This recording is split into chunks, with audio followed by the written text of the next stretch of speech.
Christ makes himself physically present in heaven, and on earth when the priest speaks those words.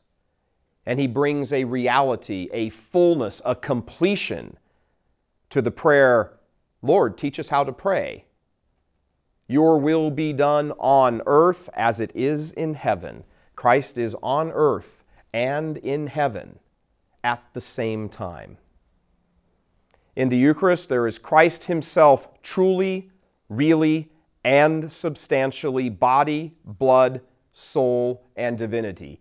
It is Jesus Christ who was born of the Virgin Mary, whose hands cured people and then were nailed to a cross, who died, who was put in the tomb, and that body came walking out on Easter Sunday morning. That is the Eucharist in the Catholic Church. It is Jesus Christ, period. It is not a symbol. It is not a representation. It is not a feel-good thing. And I do not make it happen, and how I feel about it doesn't affect the truth of it one iota.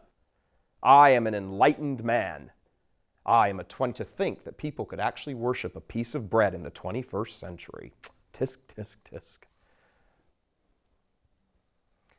There are the soldier saints today, as well as the good thieves, and the faithful followers, those people who still stand there, and they are different from the rest. They are different from all the rest. All men drawn to Christ lifted up. But there's a difference. And what's the difference today?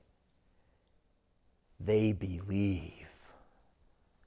They believe.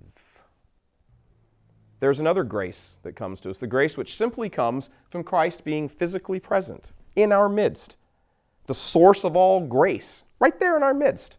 We get that grace. The example from Scripture, Jesus is working his way through the roads crowd. He's on his way to Jericho, and there's a woman who believes and says to herself, if I can just touch the hem of his garment, all I have to do is just touch the hem of his garment.